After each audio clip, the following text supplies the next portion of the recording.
This is Louis, aka Louis the French Manette, and you're watching Norton Consultations. On with me today, as per usual, Mr. Dan, and we got a very special guest, one of my favorite characters on Schmodown, VideoDrew. How are you doing today? Great. I'm not sure if I'm going to be able to understand everything that's going to be said today. I just realized this is a problem. Never thought that was going to be an issue for me. Might need you to repeat yourself a couple times. I'm on what now? Yeah, Norton Consultations. I got that. Okay. All right, and like, trust me, I work in customer service, and I do have to speak to a lot of like Vancouver and Ontario, and they can't understand me either. So it wouldn't be the first time. All it's right. like Fargo, but crazier. I love it. I live about a water skip away from him, and yet I'm an Anglophone, so I barely understand him. And which one of you is available for a green card marriage? Like, wow. You would have to fight my girlfriend, but you know, everything has a price, right? Yeah. I mean, I wouldn't have to fight. I mean, you'd never have to see me again. I'm just going to go straight up north, and then you'll never have to deal with me ever again.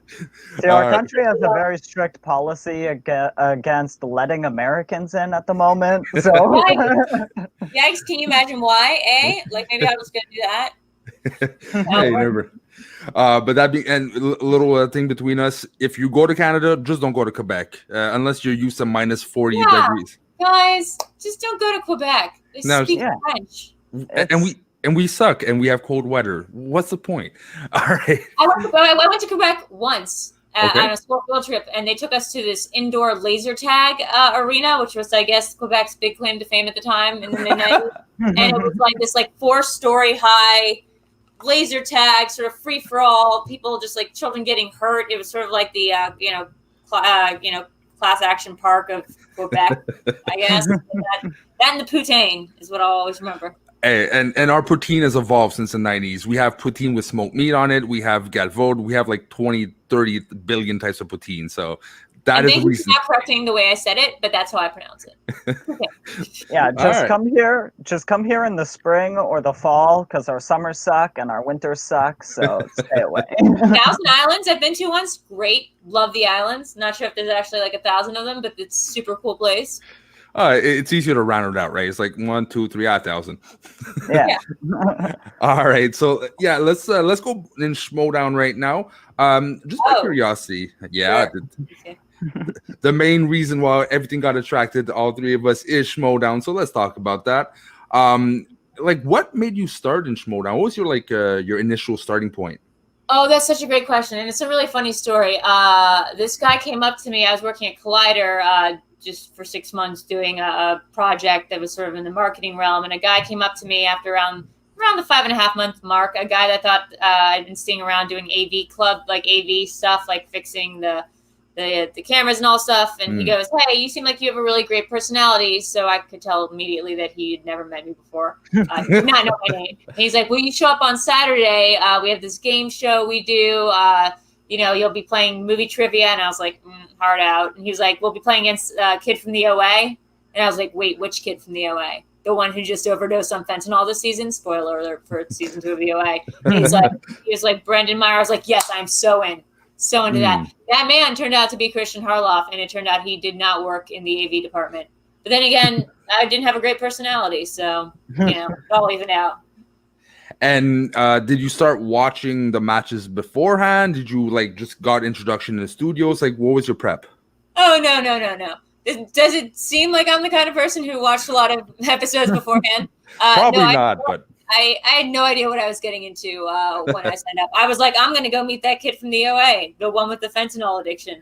I'd seen him in The Guest. I was really excited to do that. I think I maybe watched a half of a match, and I just sort of been like, oh yeah, I mean, they missed the Blue Fairy, but I'm not really a huge movie person. I'm a TV person, like in my blood. Like that's what I love. Like Shannon Miller style. I'm a TV connoisseur and a TV curator.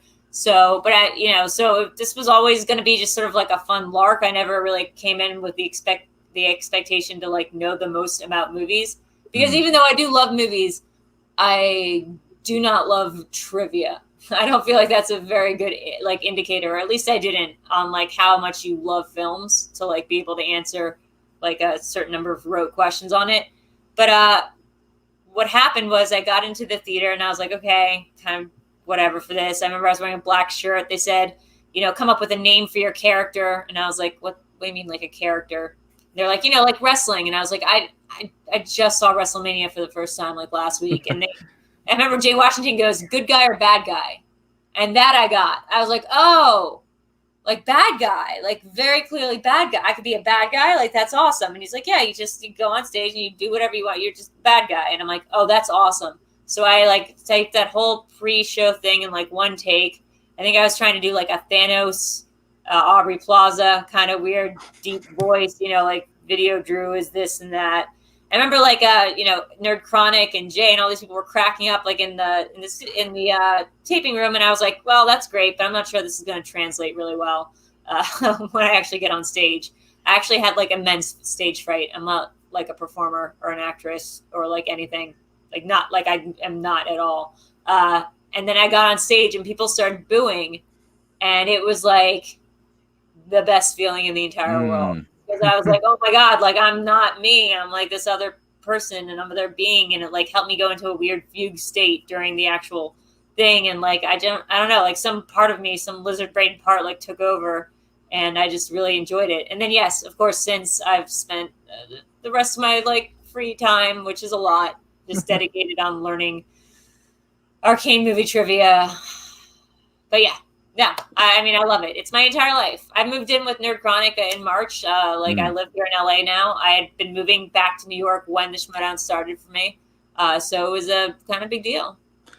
Yeah, the Schmoedown seemed to have this effect that, kind of attracts people that normally wouldn't do this. But when they get in, they become obsessed and it becomes a part of them, right? Mm-hmm. So and I have to say, the first time I saw you, I was like, what is going on? What? And yet it works so well. And I would have never thought it was almost improvised, right? You became your alter ego. You really became your alter ego. But in my mind, it's like, okay, she probably, prepared this, like fine-tuned it. And because it was such an interesting character. So it's very surprising to hear. It's really funny because, after that first thing, I was like, well, I totally tank that. I mean, I remember like being kind of proud of myself for like navigating around the Nicole Kidman. I didn't know any of the rules either. Like I'd never watched this game, so I like navigated around the round two, and then it got to his 3-pointer, and I remember, his 5 was a 3 or 5-pointer that Brendan got, who directed Spectacular Now, and I thought in my head, oh my God, I've met that guy. Like I've had drinks with that director, and I don't remember his name. And when Brendan pulled it, I was like, well, that's amazing. And I just assumed I wouldn't be back on the show again. And so, you have to wait a little while between the show taping and like when it airs. But Christian immediately was like, we have to have you back on. In my jaded, cynical sense, I guess I was like, yeah, I'm not sure how many women are in this program, but like, I'm sure you're just like, you are still a female woman. So we'd like to have you back on. But to his credit, I think he really did see something that was like interesting about this VideoDrew character, like that was different than what other people were doing. Mm-hmm. I would say like, watching that first episode is really cringy to me because like I'm trying to do a bit, and it's not really me, like it's just me doing a thing. And then by the time we got around to teams with me and Tom, like that developed into a way that like I feel like VideoDrew became indistinguishable from like me, Drew. Yeah, and go ahead. Oh, yeah, I was gonna say kind of the same thing. Like I honestly thought you must have done some sort of high school theater or something, because the character of VideoDrew had such a she had such a like immediate personality. Like yes. while that episode, that first airing might have been like a little bit rougher, and once you get into Looney Bin, it is like a flawless character and one of the best we've seen on the show. But like it was immediate, and it wasn't like I'm not gonna say it wasn't too much, because that's kind of what the character is. It is too much, though, isn't it? The perfect blend of it. I loved it from the start. Well, thank you so much for saying that. What's funny is I expected to go on the YouTube comments like the day that it aired and be like, who is, you know, and it sucks because you're a woman and this is just what you expect. You're like, I expect a lot of people to be like, who is this? Who's this ugly chick? Who the hell does she think she is? She's fat. She's ugly. Get her out of here. And like, not one person said that about that first match. Everyone was like, close game. She seems weird. She seems annoying. I think annoying was like the worst thing that people called me. And like, I've been called annoying all my life. That's basically, I think my ex-husband called me that during our wedding vows. Like that was like annoying. That's the worst I'm going to get. But then I had this idea of like, well, what if VideoDrew, like the whatever entity, whatever world dominating, you know, alien that she's supposed to be, what if she got really sidetracked by like the YouTube comments and then decided that she needed to win over all the fans of the internet and was like on this desperate sort of like cringy, like, you know, that palpably, you know, tried hard influencer thing, which I think is, you know, where we went for the rest of the season. And I think I can explain why it was so well received. And then the most negative thing you had was annoying, is because to this point we had wrestling type characters, right? The John Roca, the heightened version of themselves, but we haven't had a character that was, you know, its own thing, that was really separate from who this person is. Because at one point, like, is she actually like this in real life, or like, what's going on? I get that a lot. But you know what? It's not that. It's what's hard is last year I probably couldn't have answered that question in any substantial way because I actually had, by the time we played Loose Cannons, I had been in a terrible, terrible car accident about 2 weeks prior. Oh. And I had just broken up with a terrible relationship like a day before that. Like I was in so much physical pain. I had just lost my job. Like I was moving back to New York. Like I had literally like gone a little off the reservation, and I like used it, you know, to channel it to Schmodown. And like Tom was somebody who I hired at Collider. So like in a way the dynamic did sort of mimic the dynamic that me and Tom already had, which was like I was his boss. So he kind of did what I said, but like he was sort of like, okay, like just kind of show up, did amazingly, and I'd be like, great job, I did that, I take the credit. But you know, there wasn't that much. I'm not sure, like, you know, there's this entity, there's this performance art quality to it, which is really cool, and I really like to explore, and I've been doing a lot of that this year. But the separation between like Drew and VideoDrew during that period of time last year was like very negligible. Like there was like not much Drew left. There was just VideoDrew. And talking about Tom, like I'm curious to see like your dynamic between you and him. Did you know right off the bat what you wanted as a dynamic with his character and your character, or did it just again pop up like VideoDrew popped up just out of the blue and alter ego? We did not talk at all about it. The reason I decided Tom, I you know, Vinny Mancuso and I have worked together at the New York Observer for many, many years, and he was my original pick because he also works at Collider, for someone I'd like to have as a partner. But then after realizing that Vinny wasn't my direct subordinate anymore and Tom was, and also watching this one time that Jeff Snyder came over and was like, oh, like, can you believe I lost the Schmodown question? It was like this hard thing, like, who was the person in, you know, the Magnificent Seven who blah, blah, blah. And Tom just doesn't even look up from his computer and he goes, what do you mean, this guy? And like, you just watched, and I just watched Jeff get like a little bit red under the collar, and he goes, okay, well, you wouldn't have known these 4 other questions that I've missed throughout my career. And every single one, Tom was just like, oh, you mean like Frank Langella? Like, you mean like this thing? You mean the Blue Fairy? Like it was just getting to Jeff so bad that I realized Tom has to be my partner.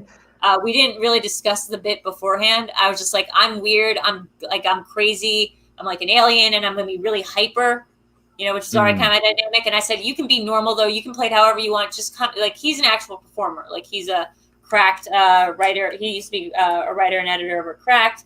He has a huge Patreon. He's an actor. He's a stand-up. So he actually knows movie trivia. So I always like say, go to Tom's Patreon, Gamefland employed. They do so much great stuff. Go support Tom. He's actually the best. I'm just the person who recognized his brilliance and put him on the Schmodown. But we didn't talk about that much. What happened was he showed up that day and he was wearing like a black hoodie, and I went, okay, I mean, Tom, you could be like, you could be the normal person that I've just roped into this, sort of like real life. And he goes, no, I'm just going to act like how I did in high school.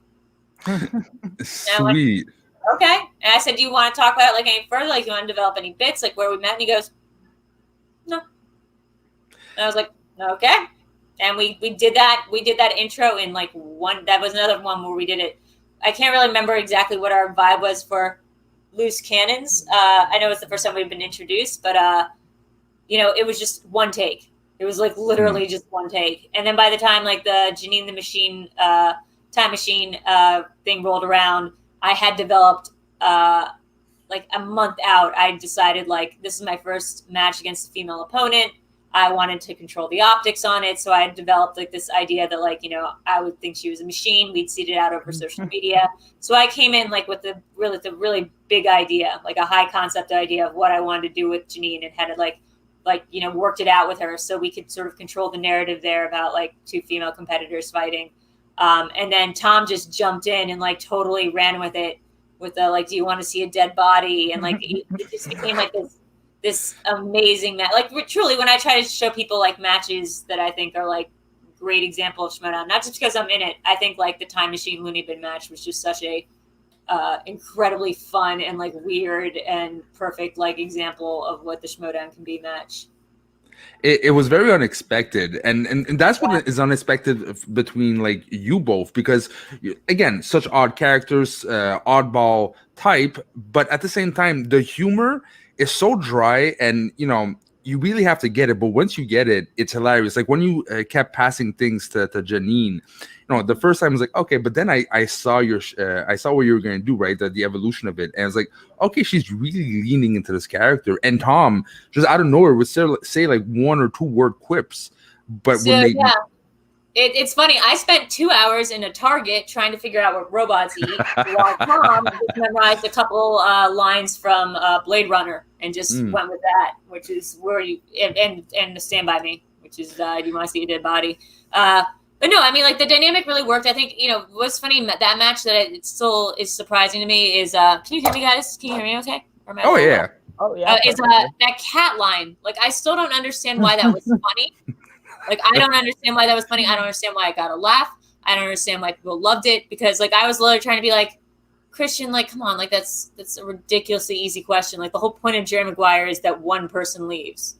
But so I just said, Christian, how do you spell cat? And, like, there was just this pause, and the room erupted. And, like, I think if you would cut back to my face, you'd see me kind of being like, what happened? Like, what did I do? And then they really went for it, and it became this, like, sort of big moment of like my cleverness or wit or whatever you want to say about like the quirkiness of it. But again, this is something that like I just spur of the moment, it took me by surprise. I think it's like easier for me to think in terms of VideoDrew because her like she talks less and smiles more, to quote Hamilton, which was the one note that Christian gave me. The very only note Christian ever gave me about Schmoedown was right before I got on stage. He goes, try to keep the crosstalk to a minimum. And that's really hard for me because I talk a lot. So I was just like, okay, talk less, like really, really keep the sentences like as brief, like it should be subject predicate. That's it. So I think that's as close as like I got to a note. And now going to like, is this going to work? People are going to boo me or hate me and everything, to the draft. And then the whole reaction, like you better, like you went on the Facebook, you kept saying they better keep them together. I will burn a building down if they separate. Like people loved both of you so much that it was heartbreaking when it happened. How did you digest all of that, going from negative thoughts to like one of the most beloved teams next to maybe Wildberries? I'll tell you that I again, like, because I don't have the background of the Schmoedown stuff, like I didn't know about the Wildberries. In fact, anybody who I'd heard played like a character, did a bit, I actively avoided watching any of their shtick. Okay. Like I'd watch them on like the radio, I would listen to them on the radio or stuff because I didn't want to be too influenced. I never watched Lon's stuff. I never watched the Wildberries stuff. But what's funny is I told every manager not to draft me and Tom together for that season. Okay. Because there was 2 reasons. One, because I just moved back to New York and I didn't have a job and I wasn't sure how often I'd be able to come out and play, and I didn't want to be like the hindrance of like why. And then that was the second reason too. Is like the one complaint people had was like, think about how good Tom could be if he was like put with a great partner. Like, think about how great he could be if he was just like, VideoDrew's great. She's got great personality. Oh, look at her go. Like, no one's here to like be like VideoDrew sucks at playing Schmoedown. because people are really nice for some reason. I guess I'm the one person who gets the female hall pass and doesn't get like a bunch of vitriolic hate. People are just like, yay, she showed up. Alien. Maybe it's because I transcend gender binary structure as VideoDrew. I have no idea, but like no one says anything like that. But people were like, imagine how good Tom could do if he was put with like a partner of equal caliber. And I didn't want to be the person, like I didn't want the tide to turn and the audience to start to resent me because I was holding back potentially one of the great players of the game. I always figured like, if you love something, let it go for a season. And then when people realize that you're better back together, then let them come crawling back. So look, we'll just say Tom hasn't won a teams match since they broke you guys up. So. That is true. He has not.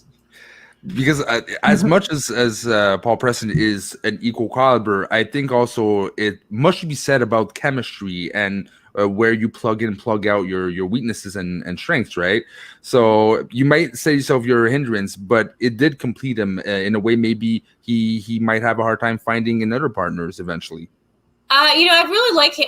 Kate and him have a really good rapport. I think that dynamic's really good. I think it's funny. I've hung out with Paul Preston before. I hung out with him on the Oscars, and I'd never met him before. I knew he was Tom's partner, but we were hanging out at Oscar night at Adam Witt's house, and every time he spoke, I would turn around and just be like, Tom, I swear to God, like Paul's voice, Paul's demeanor, Paul's affect sounds to me exactly like Tom. So I started calling him Jock Tom.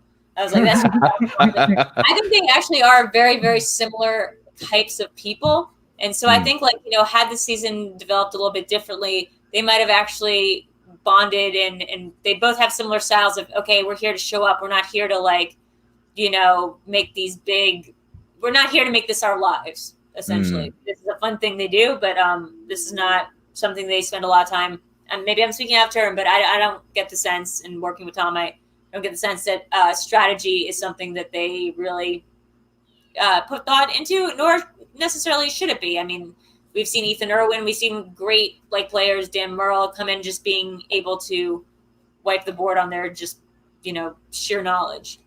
Yeah, no, for sure. Now, Dan, I think you had a question, right?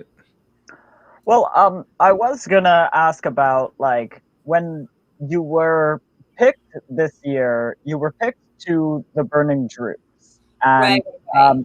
You were traded very quickly to the dungeon. But were you looking for a teams partner in the Droogs before that?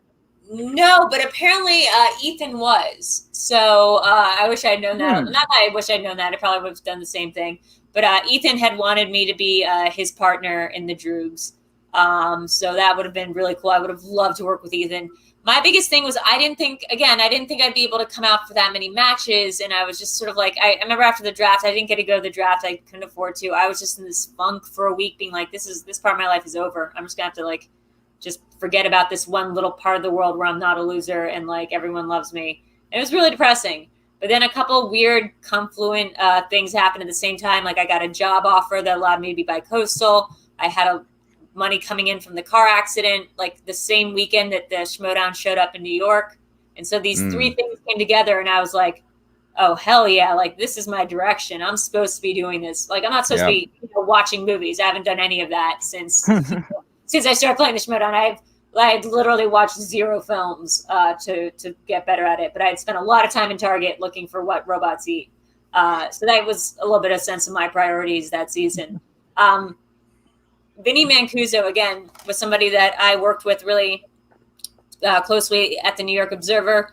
He was my first deputy editor as we founded a site called TV Download together. He was an intern at the time. I spent 6 years at the Observer. By the end of our tenure there, he was the youngest ever deputy editor of the whole entertainment section of the newspaper, and I was the head editor. So I didn't know Vinny wanted to play in Schmodown. But if I had, I got a phone call from my mom being like, "Oh, your Vinny is in the dungeon," and I was like, "What?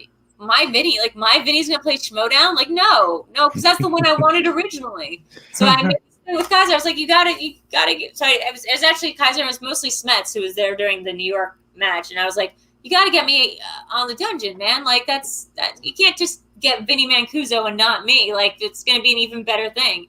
but Vinny had already gotten partnered with Owen, but Kaiser, who had been trying to make some moves and trying to get me since the draft. He just wasn't able to do it at the draft itself, and it wasn't clear that I was going to be able to come out much. So like people, when they were actively trying to recruit me, I'd be like, just so you know, I might not be able to play ever.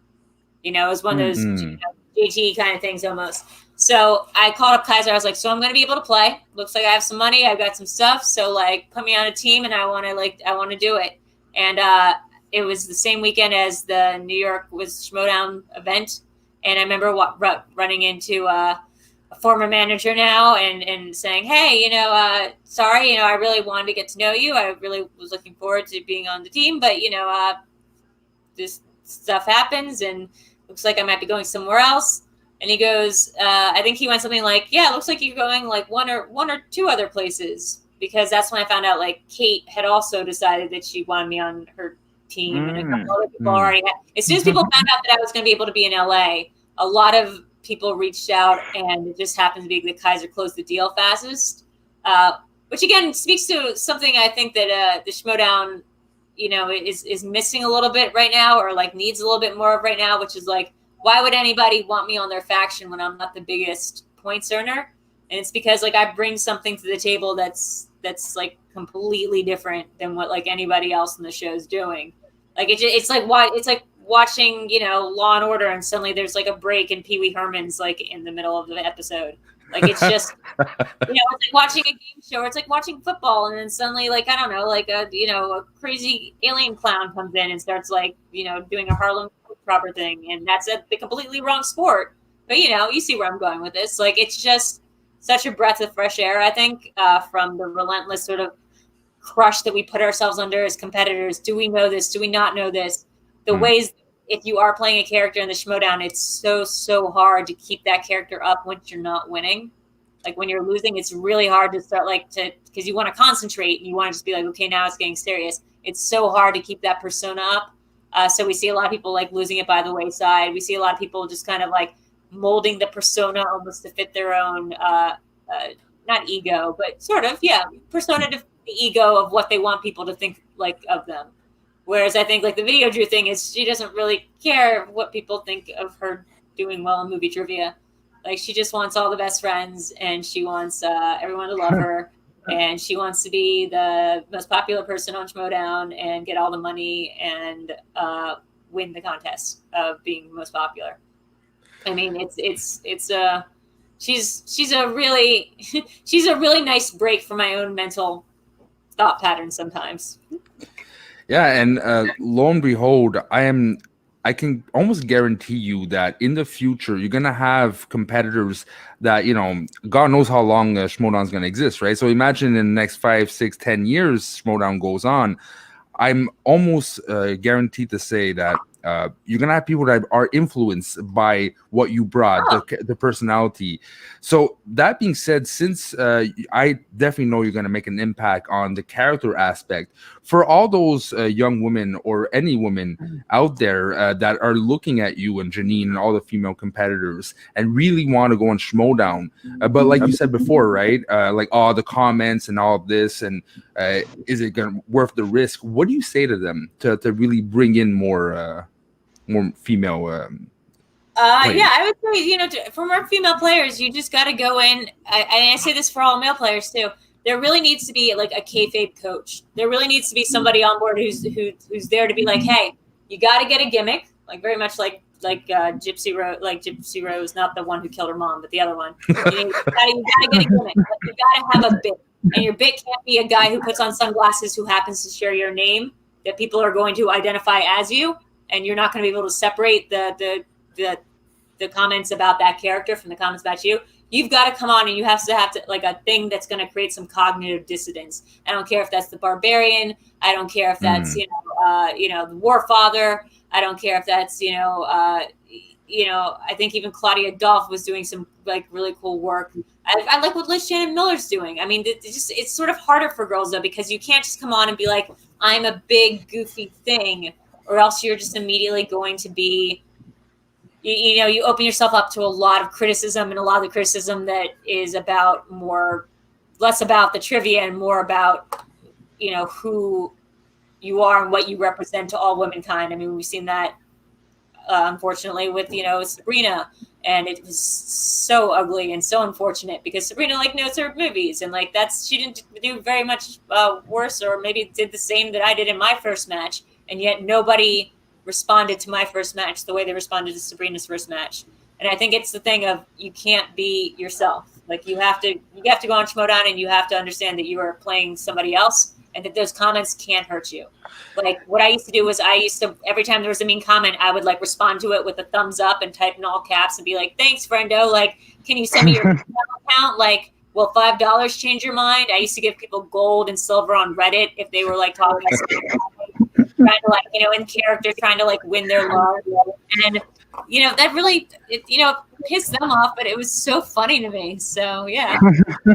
And it shows also your commitment to your character and trying to bring something positive to Schmodown, because one thing that always are going to stick to me is when I heard that even in the meet and greets with fans, you and Tom would stay in character, and you would give the fans you know, what they saw on TV or wherever platform you're watching. So that also really spoke to me, that you were dedicated to bring something unique to Schmodown. Well, again, I was not really sure how to not be VideoDrew, especially in public. I was in a very socially awkward, like horrible period of time where I just did not know who else to be. People seem to love this one person, and in my everyday life, people, like I was sort of like a ghost, and like, you know, so I was like, this person knows how to get it, you know, this person knows how to raise the audience, and nothing that she says is like that different than things that I think all the time. Like I said, everything I'm coming up with almost every single thing on the spot. So it's just tapping into a weird part of my brain, because I'm a very weird person. Like I'm just a truly strange person. But it was kind of strange that usually, you know, only boyfriends got to see, or like, you know, somebody would be like, "Oh, you're so funny," and I'd be like, "Should I try comedy?" And they'd be like, "No." No, I don't think you couldn't do improv because you don't listen to people. And you can't do stand-up because, like, you know, you can't memorize, and you can't act because, you don't pay attention to people. Like, so, like, it had to be, like, this kind of weird performance art thing where, like, there has to be a structure of a game show that I'm not really paying attention to in order for it to work. Yeah. Go ahead, Dan. Yeah. Part of the thing that makes VideoDrew so relatable and human is that she tries so hard to be human. Like you see that, especially like she's just here to make friends. That is what we're all trying to do in this space and in the Schmodown, and VideoDrew accomplishes it without even relating to people. It's quite amazing. It's so funny because, again, like the whole bit was that like I was like secretly Thanos, like beamed down into a woman's body, except that I'd gotten distracted. So now my message was, I'm just here to make friends. The opposite of what you're supposed to say on reality TV, right? Like it's just sort of like me doing a thinly veiled lie while desperately clinging to this idea that social popularity was going to equal world domination. But then, like, you know, it became true. It became true for me too, where I was like, no, I really am just here to make fun. I'm not here to win. I'm not here to like even start my own platform, really. That started way later. Like it was like, I'm just here to like make friends with people, be friends with people, and be part of this community. Like I had never wanted to be part of a community before. Like I'm a very much lone person who like, no big deal, but like you join my cult, I don't join yours. Like, you know, like I have my own thing going on, and you can be a part of it or not, but I don't join other people's stuff. Like Schmodown's like the first thing I've ever found where like it created like this space for me where they were like, no, you are, it's like Midsummer. It was like, they were like, no, we love you here. Like you are held here. And I was like, really? You're one of us now.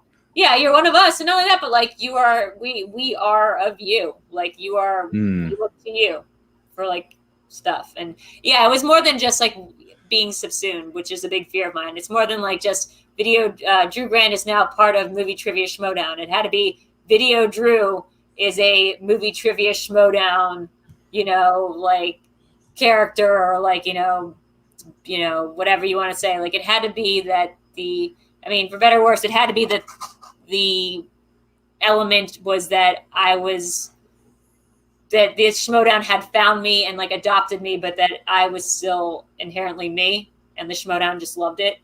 Mm. And it's surprising still how little hate I get like in the comments and stuff, because I can be kind of snarky. Oh, snarky is much better than just plain old boring, right? Yeah. Personality goes a long way. And talking about like, you know, finding where you belong, is there like friendships that actually bloom out of this and really, you know, it's going to stick around for a long time? I mean, I don't want to sound like a pathetic loser or anything, but I had spent 2 years in LA after my divorce in New York, trying to make friends here, but I was in a bad relationship. I didn't really get out much. I only got that job at Collider like late into 2018. So like I really had no one except these coworkers at Collider who I didn't really talk to, like John Roca and Mark Riley and all those people were there, and Ken, but they never really spoke to me, and so I didn't get a chance to speak to them. I didn't really have like any friends for like 2 years, and then after the accident stuff, like I just really didn't have anybody to talk to. Like, and so VideoDrew just started popping up on like the Schmodown Facebook things is just my like way to just, you know, it's almost like that Ubisoft go bye-bye guy on Reddit a couple years ago who just like went totally, people weren't sure if it was like performance art, if this guy had totally lost his mind, that he wrote Ubisoft go bye-bye to every single comment in the Ubisoft forum. But then like he also would, like he had also hyperlinked to like what was very obviously like rooms full of paper that just said Ubisoft go bye-bye, like different like scrawling font. And like people were like, "Oh, this is genius," but also this man might be mentally like disturbed. And that was sort of like what I held in my brain. I was like, because I was in a really, really dark place, but people just seem to keep loving it. So the support of that really helped get me out of it. I live, breathe, and survive in Schmodown mode. Like I came to LA. I was in New York. I came to LA 2 weeks before the free for all was supposed to happen. Stayed with Nerd Chronic, who I'd met I'd met him before, but I'd stayed with him the last time I'd been in, like when I showed up for my match against the Real Rejects with Cuckoo's Mess. So we'd become like kind of close friends, and like, you know, but again, like he didn't know me that well. I came with 2 weeks worth of clothes. COVID happened. Everything went crazy. I've been here since March. I now live here. Like I officially live here. Like my best friends all live here. Like they're all Schmodown people. I can only think of like 1 or 2 people in my life that are not Schmodown people, because it's really hard to like explain to them why I would have so much self-esteem at this point in my life, considering like I don't seem to have that much else going on. But I'm like, no, you don't understand. I'm a god in this other world. Your plane of the dimension means nothing to me. I found the Schmodown dimension, you know. I mean, I remember when my sister, we had the after party for the New York, season premiere at my sister's bar in Brooklyn. I remember her going, "Okay, so your Schmodown friends are coming, so we should expect like, 5, 10 people." And I was like, "No, like 100." She's like, "Okay, we'll get the bar ready." There's like a back. We came in like 2 hours later after the show. My sister walks in, and there's like 150 people deep. And they turn around and people are going, "VideoDrew," and like screaming and all this stuff. And I just like looked at her and I was like, I gotta say, your sister's a pretty cool person. Internet friends are pretty cool people. No, I'm just kidding. My sister's a tattoo artist who has 10K followers on Instagram. I'm not as cool as her, but no, it's a very validating moment. All right, and you know what? I'm actually curious. Outside of Schmodown, I get a bit to know about you. So, is there something about like you that most viewers don't know or be really surprised? Like we learned Smets is able to sing musicals and never. Oh, he was in Newsies. Huh? He was in Newsies. Smets was in Newsies. That missed my radar. So that surprised me. Is there something that about you that most people don't know? I mean, it's hard because, like, what do you not expect when somebody like VideoDrew and everything's like so unexpected? Like, what counts as unexpected? I would say that, I guess one thing about me is that I'm trying to think. I'm not more easygoing. What am I? What am I that I'm surprising people? I do love musicals. That's another thing, but I don't want to steal Kevin's thing. I freaking love musicals. I'm like I said, I'm not a big horror movie person, and honestly, I spend most of the day like not really doing anything tangentially movie adjacent. Like I have to force myself to host shows about movies to make myself watch these movies specifically so I can earn a place at the table at Schmodown. Like I do a lot of stuff with buying and selling clothing online, and I do a lot of stuff with just writing and just being a general person who knew the world was going to end by when she was 5 years old. So I've been coasting like this since March. I've been just coasting on this knowledge that I've been right this entire time. So I don't know. I think one thing surprising about me is that and this has been brought up a couple times, and this is not my words. This is from someone else. This is Janine and a couple other people who have been coming to my video karaoke nights that I do on Friday nights, and they come and sing and stuff, and having them all tell me like, oh man, it's so nice to come here on Friday nights. It's like therapy. Like you're our therapist. Like we love running problems by you. Like you're such a good listener. I'm like, really? Like I think that's a real sign of 2020 is not going so great with VideoDrew as your therapist. Like that's not a good sign. Like that's just whoa baby. That's like being like it's 2020 and Gucci has decided to run for third-party candidate, and he seems like he's got the best foreign policy solution. Like it's just not what you want to hear. I wouldn't be surprised. Oh, I wouldn't be surprised, and I believe he is running for the mayor of Burbank, unless that's just another lie. And at this point, who can even tell? At this point, what is missing is a shirtless president. That is probably my top priorities. Yeah, I think a shirtless General Zod, like a drag General Zod, like General Odd, whatever he's doing over there. And it's so funny because there's been so many people in the Schmodown who yes, these people are my friends now, and they became my friends very quickly. The whole community really, I was very open on Facebook that I was going through a lot of struggle, a lot of physical and pain and a lot of psychic struggle. The kind of struggle that really alienates your friends and close people from you because they don't know how to deal with grief. Again, I go back to that movie Midsummer, because it's just that kind of wailing grief where it's no one knows what to do with it, so it's easier to just sort of back away. And the Schmodown met me with such man, the Schmodown helped me through my hard time, and it's so glad you're helping me through my dark period. And meanwhile I was being helped by these people. It was such a good cycle. So I guess the most surprising thing about me is that I'm a pretty open and generous person. I think in a lot of ways. I think that I have a lot of even though in speech patterns I do a lot of no but, I think I generally have a lot of yes and energy where I want to see what you can create. If I when Nerd Chronic showed me that he used to do movie trivia questions, about 20 questions about one movie, I was like, oh my God, we have to make this into a show. It's not the Schmodown, but it's 20 questions about one movie. And he was like, I don't know. I don't go in front of the camera. And I was like, no, we have to. And so now we do that twice a week. And the Video Chronic Pop Culture Quiz. And it's become this huge thing. We're doing, Mark Riley is coming on, although it's probably going to be after this airs. We're doing all of October. We're doing horror movies.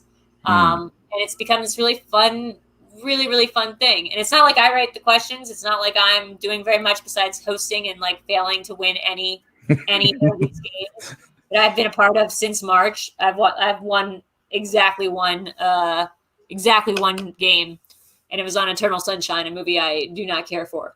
So yeah, no, I'm sorry. I'm not Michelle Gondry. I love Charlie Kaufman more than life itself. I'm just not a huge Eternal Sunshine fan. I was a huge I'm Thinking of Ending Things fan. I watched that maybe 6 times. I'm just not into gushy stuff. Is that a surprise? I'm not into gushy stuff. Well, yeah, it is gushy, but it's such an odd way to tell a story and such an out there. I funny enough, I thought you would have loved that movie. But a lot of people would. Maybe that's the nice surprise. That's the VideoDrew thing. We're learning about VideoDrew. Didn't like Eternal Sunshine. Not a fan of Hollow Land either. That's two big things about me. So before we get to the other question, somebody once told me that there are no stupid questions, and I've been challenging that ever since. So my really dumb question for you is, did VideoDrew kill the radio star Drew? I believe so. I think it's going backwards because I think what's happening is VideoDrew, which is a reference to Videodrome, my favorite Cronenberg movie, which I feel like went by a lot of people's heads, which is ironic considering how bad I am at movie trivia, and yet like most people in the Schmodown have yet to be able to differentiate David Cronenberg from David Lynch. And I'm like, just give me a wheel slice of Davids that are creepy. Like Cronenberg, and I'm just gonna kill that slice. But no, we don't have that. Give me the Nick Cage slice. But no, I would say that like in terms of, to answer your question in a non-stupid way, I think what I've been doing since realizing that this VideoDrew thing actually helps people, like it does provide entertainment, and like, so who am I really to be like, no, I'm gonna sit in my room and like not do that. Is like doing these shows, and we're doing podcasts. Me and Lon are starting to, like, Lon Harris are working on a podcast that we're hopefully going to be starting up soon. I have like video shows every day. I'm doing more stuff with Twitch. I think the transmedia component of it is really interesting to me. Like I'm really obsessed with ARGs and alternate reality games and stuff that you can find, like if you know where to look on YouTube. Like there's these people like Nightmind who like break down these ongoing YouTube series that look like crazy gobbledygook from like the surface. It looks like crazy, scary nonsense. It makes no linear sense. But then like if you actually have like a guide, they'll show you, well, it's actually a game and you have to find the clues, and that actually leads you to somebody's Twitter account, and that Twitter account actually leads you to a geocache that like somebody else will find and put it together. And like that stuff fascinates me. So I would say that like, yeah, ARG Drew is killing the VideoDrew a bit, because I do think this is like a transmedia experience of being me. So, that's the perfect answer. And for our last question, and usually the most surprising. Well, we usually keep it around 45 minutes an hour. Oh, so sometimes we go over, but it is 11:50. I get it. No, it's called I got a 3-month-old baby and working at 8 a.m. Okay, I get it. You have a job. I have a boring life. Crunchy. Well, I have a boring life. I tell people what to do, and I sit in front of the computer and I tell people to do it again. Right. You have it. So you have a family and you have a job, and you've got to go not do this interview anymore. I get it. No, continue. I have a job I don't want to go to tomorrow because we're in the middle of a global pandemic. And I'm saying this in a facetious way, but don't get me wrong. I would not want to have a job right now that requires me to go outdoors, or a job in general that would require me to take any hours, because I stay awake from the hours of 4 p.m. till 7 a.m. and then usually sleep for the rest of the day, which allows me to like stave off a lot of the panic attacks that come with today's news cycles. So I wish I could go back to that. I used to go to bed like 6 a.m. earliest, and like wake up like at 7. I miss those days now, but responsibilities and adulthood. Hey, well, here's a fun question, and this is not a trick question. It might be a dumb question. It might be an evil question, but it's relevant to what we're talking about. How old do you think I am? You're evil. It's relevant. I'll tell you why. 31. 38. Ooh, interesting. I am 36 years old. Okay. Usually I get a lot younger because I am not awake during daylight hours, so my skin actually has never gotten a tan. And I also have an autoimmune disorder, which means my skin doesn't wrinkle. So basically, if I keep up these vampire hours, I will always kind of look somewhere between the ages of 31 and I guess 38, which would be 37. For a relatively long time. Like I recently saw my ex-husband. We went out to dinner, and he goes, "Oh my God, it's been 4 years, and you don't look like a day older." And I'm like, "Well, yeah, your loss." But also, that's just I just keep myself in a state of night stasis, so it works out. Yeah, and that means if ever what TD does, what we do in the shadows too, you'll be a perfect casting for a female. A female vampire or a female whatever. Ask me. I'm technically a female, guys. Don't get confused. Hey, now that being said, going back to the question, again, very interesting results all the time. So I'm curious to see yours. if ever, like, you know, all the dimensions clash together and we get stuck in a dimension that we all good. Yeah, we're all good. I remember what the question is. I'm trying to think about what the greatest is. Yeah, go ahead. So let's say the dimensions clash together, but we get in advance a week, but we realize in that dimension we're getting crushed together. There's no more movies. Movies are gone. Which movies are you watching as a final goodbye? So how many do I have? I have 3. I have 5. How many? 3? 3. Okay.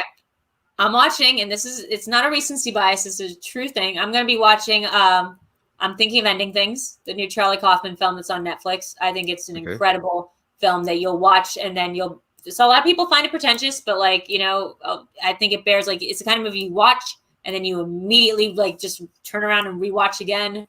And then again and again. Like, I watched it 5 times, I think, in like 2 days. I ended up having a round panel, like, which is not something I usually do. I just in the middle of the day decided to have a panel of me, Sabrina, Lon, Nerd Chronic, and Aaron, one of the fan people, on just to talk about that movie for 2 hours because I thought it was so brilliant. I love Jesse Plemons. I love David Thewlis. I love Toni Collette. Charlie Kaufman's an incredible writer who obviously knows how to meditate on certain concepts and make them weird and make them scary, but ultimately make them very human. So I really love that movie. I would also say, I mean, I know this is like so basic for me, but like Cube is one of my favorite movies of all time. I think that's a great film that's about, literally, it's just about stripping like people down to like their essential components, what their functions are, who they really are, who they think they are, who they tell the world they are, and versus who they truly are when push comes to shove. If you haven't seen it, it's about a giant Rubik's Cube. And there's a lot of things, and I think the movie was made brilliantly. Like, it was just, you can look into it. The movie was made brilliantly. I've edited the wiki, so don't worry. But, you know, everyone's name corresponds to a prison that has something to do with their personality. They actually built 1.5 rooms of the actual giant structure so they could tape it from different angles and do all these color lenses. They got most of their budget from the Canadian, arts foundations, which is a thing that most countries do. They just, pay you to make your movies. And then they sent most of that money on a mathematician to make sure that the Cartesian prime coordinates worked out. So that was pretty cool. That was like very cool of them. And then my last one, I guess I'd have to go with a Lynch movie because that's my guy. I'd probably go with Fire Walk With Me is dark. I'm not sure if it's the end of the world we're talking about. That might be a little too dark of one. I might want to go with something like Wild at Heart. Great movie. Nicolas Cage, Laura Dern, Willem Dafoe. Real weird, real kooky. It's really hard to get. You can't get it on like DVD or anything these days. I have it I have a special edition Blu-ray that I'm gonna like boot up one of these days. But basically, it's the story of the Wizard of Oz, but told through David Lynch's weird world. Where it's a Bonnie and Clyde story. Nicolas Cage thinks he's Elvis, kinda. Laura Dern is crazy. Willem Dafoe is even crazier, and I think Sue. With Crispin Glover's in it, it's real creepy. But it's also got this fantastical road trip element to it that I really love a lot. I mean, other than that, there's like 200 other movies that I could look on my letterbox and tell you that I love. But I would say those are my top 3. I have one last thing. One TV show that you would put on that, since you are much more of a TV person. I mean, Twin Peaks is my jam. That being said, it's my log jam. But that being said, I think as I grow older and as much as I love Twin Peaks, and that's something I really want to delve into and explore more. I mean, like I said, I started this TV vertical for the New York Observer during this period of right while True Detective was coming up and Fargo and You're the Worst and Young Pope and Watchmen, and every show was just so good. It's just every show. There's no way for me to say this, I want this show to go on forever, especially when half of them are seasonal anthologies. So it's I'd be I want Fargo season 2 to last forever. But the whole beauty of it is that it is fleeting. Fargo season 2 only exists in that one season. And then I would say Fargo does, I haven't seen the new season yet, but the Fargo does a really good job of keeping it within the universe of an established cinematic universe while having the stories be completely different and having these actors take on these wonderful roles. Watchmen was co-written. One of the head writers was Cord Jefferson, with somebody I used to blog with like way back in the day. That show was nuts. What We Do in the Shadows is fantastic. Better Call Saul, I haven't caught up entirely on this season. I'm starting my first anime. Is showing me Attack on Titan, and I was like, I'm not sure if I like anime. Anime seems like a little bit like kid, and I was like, oh, look at those monsters! Like, oh my god, that's so scary. Why are they smiling like that? I've gotten so many VideoDrew inspirations from like watching Attack on Titan.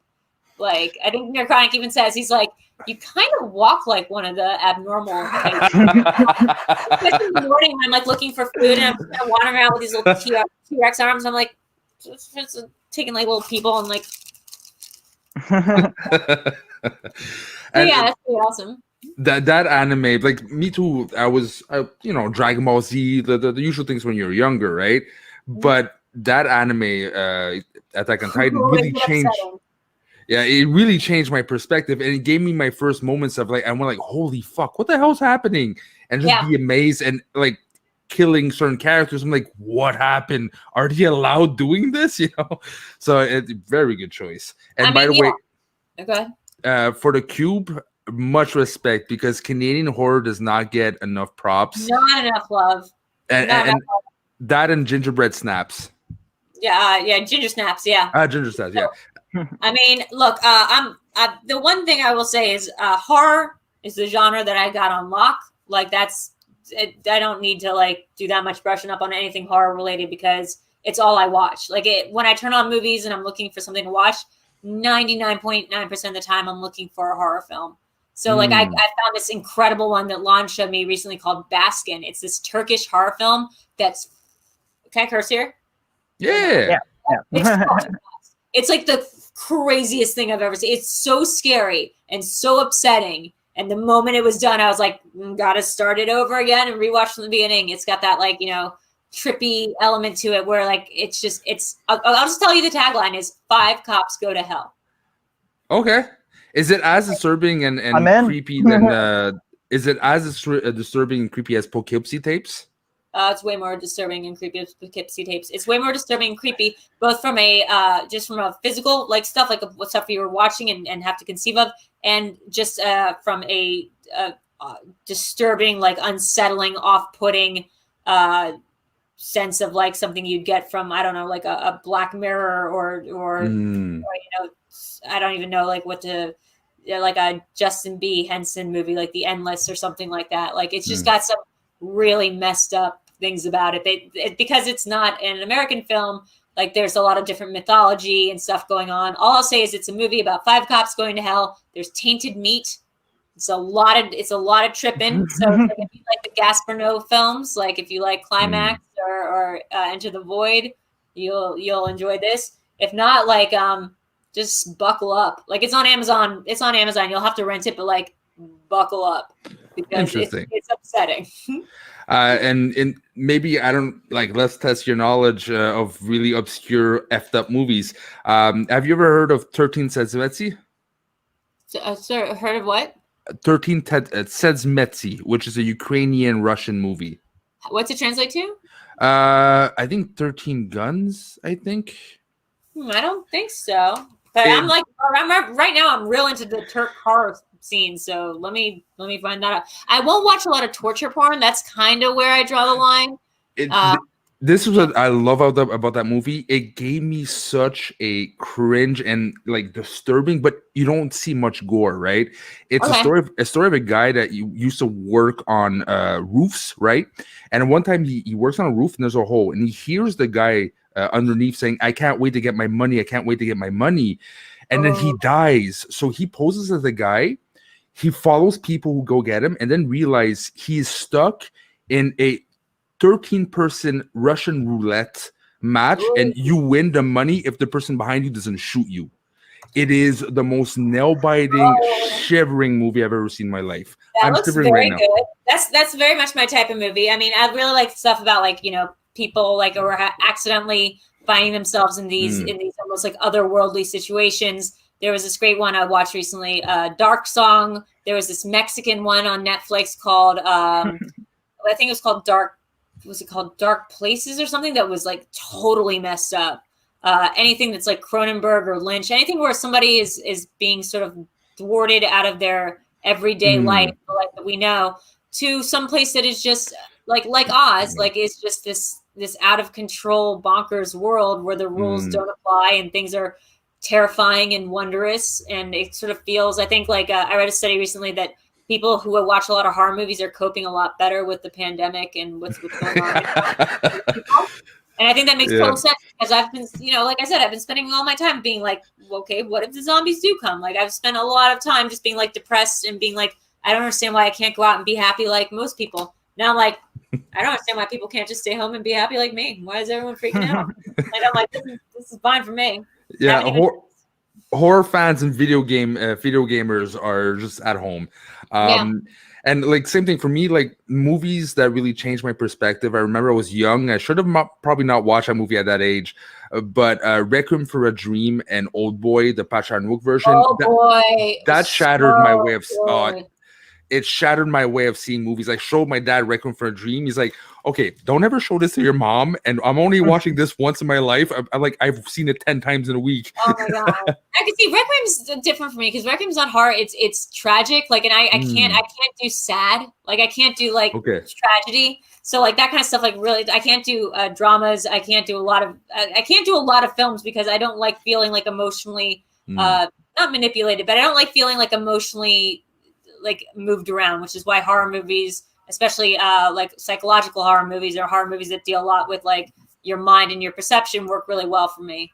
And TV is the place where I go to explore my emotional state, because it gives you a longer period of time to get invested in characters. So like you're not just introduced to people shorthand and then told this is why you should care about them. Oops, now they're dead. Like you're given a long timeline in TV. But yeah, Old Boy messed me up something good. That movie was so bananas. I became obsessed. I think there's, if you're looking for Rex, like actual good Rex, there's this great Argentinian one called Terrified that you can find on Shudder. Okay. Really creepy. There's so like Baskin's super good. The guy, like I said, these guys who came out with Resolution, The Endless, Justin B. Henson or B. Hodges and something else, and some other guy. And they have a new one coming out with Anthony Mackie called Synchronic. Synchronotic or something. And it looks really good. It's with Jamie Dornan too. It kind of looks like what if Tenet but good and scary. So like that's awesome. I'm trying to think of like what else have I like seen lately that's just been like bananas good. I've seen a lot of really great. I mean, on the other hand, like I've been made to watch movies that are outside my purview for the Schmodown, which is really helping me like expand my worldview. So Eric finally made me watch Whiplash, and I was like, please don't make me watch a movie that's about like an abusive like guy like being an awful dick to Miles Teller, who I already don't like as like like I not as a human being, but like I don't want to feel sympathy for Miles Teller. He's a rich Hollywood dude, and I could just tell that movie was going to make me feel really bad. Like it was just going to make me feel like pain and like suffering and like this is abusive and toxic, and why am I watching a movie about glorifying that? And like I had the same feeling about the Joker, where I really didn't want to see it, and then I saw it, and then I like kind of loved it, or like gave me a lot to play around with my mind. Like I was able to synthesize it. I thought there was so many good ideas and so many good moments, and the acting was so well done, and like there are just certain movies that your brain resists. And I have a show about it called Cinema Bias with Alex Mack on Tuesdays, but we're not plugs yet. But yeah, it's just basically about like opening up your biases and trying to explore why we don't like certain movies, or why we think we don't like certain films, and if there's anything maybe in those genres that we can relate to. And also says like how much like the movies that do attract you, right? And the things that most people would see like, but why do you love this? Like my girlfriend does not get why almost all the movies I watch are very deep and psychological, fucked up. One of them, I don't know if you ever heard of this, Predestination with Ethan Hawke. Yeah, that came out not that long ago. For me, Predestination came out. By the way, Ethan Hawke, you can say what you will about him, but he does lead the charge in a lot of these indie horror stuff. Like he's been with the Bloom guys forever. Predestination came out a little while ago. The one that pissed me off about Ethan Hawke was you have this A24 backlash thing where a lot of movies are getting marketed now as horror that are not in any way, shape, or form horror movies. I'm not talking about Hereditary, which is a horror movie, or Midsommar, or Ari Aster, but I'm talking about things like First Reformed or First Revenant, that Ethan Hawke movie that someone told me was a horror movie, and it was not. It was absolutely not. Yeah, it came out in 2015. It wasn't that long ago. It was not a horror film. It just has that vibe of it's almost being presented and marketed to you as a horror film, but it's really just something else. And those kind of things kind of bug me out sometimes. But Time Crimes, another great Mexican film by Nacho, I forget his last name. He did Colossal, and a couple other films. Anything that involves trippy, psychologically weird moments, that's my type of movie. Unsurprisingly. I have realized the last couple of minutes I've said nothing because I have seen maybe 4 horror movies, honestly.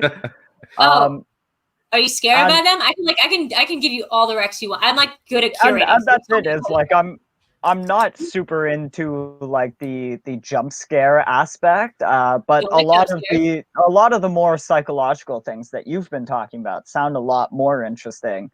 Pretty much the only movie I've liked was The Strangers. Okay, so you like things without jump scares. That's good to know. There's this great movie called Dark Song that I think you might really like. It's about a guy. It's about a woman who's looking to contact her dead child, and he's got in touch with a medium who says that they can put, like, it's this old guy. He says he can, or like he's just kind of a sleazy guy. He can put her in touch with her kid, but they have to be involved in like a 3-month long ritual where they have to stay in one house and no one can come in or out. They draw like a line of salt around it, and it's really just like, is this even happening? Is this guy just taking advantage of her? It's very little jump scare and way more about like the psychological element.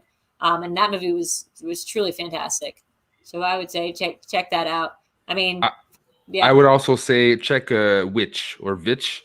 That movie blew my mind because there's almost no jump scares. It's the atmosphere, something so wrong and off about that movie that it creeps you in and makes you think about the movie for a long time after. If you haven't seen Hereditary or Midsommar, there are some jump scares at the end of Hereditary, but it's truly Ari Aster, I think, is doing something really interesting about like meditating on our fear of like female grief and like how hysterical women sound, and how scary that is when you hear women like screaming out of control, and like what that kind of does in like a horror dynamic. I think that those are like 2 great movies. Again, I cannot recommend highly enough. I'm Thinking of Ending Things with Jesse Plemons and Jesse, I forget her name. She's on Fargo this season. Jesse something else. That's currently on Netflix. Like I would say, turn this off, and go watch that immediately because it's so good. It's not quite a horror. There's no jump scares, and it's a mind trip. And mind trips are always the best movies. All right. So that being said, before we end, VideoDrew, where can we find you if people want to follow? Yeah, I mean, like, I think if people want to follow, they can find me. I'm at VideoDrew on all social media platforms. VideoDrew is one word. I know that's confusing sometimes. So just, like YouTube, where I have shows Monday and Thursday, Video Chronic Pop Culture Quizzes. Like I said, we're doing all horror movies. We have a lot of great guests coming up for this month. That's at 9 p.m. PT on YouTube. Tuesdays, I do Cinema Bias with Alex Mack, where we sort of take turns each week forcing each other to watch another movie that's outside of one of our interests. We have guests on in Schmodown World and without, and outside of it, to come on and discuss their movie biases and force us to watch movies. I think we have Eric Zipper coming up pretty soon. On Fridays, I do video karaoke over on Twitch, which is like literally Twitch Sings is this app that's going away. I don't know why, but it lets you do like live karaoke with anyone in the world. Super freaking fun, even though I hate karaoke. And then Sundays is back to YouTube for Live in the Dark with VideoDrew, which is my in kayfabe show, which is super fun. And I never really remember what happened or what I did afterwards. Like I woke up the next day on Monday Like, I am so hungover, and apparently Kaiser has promised a bunch of people things, and I have $500 in my bank account. What happened? I tuned in once.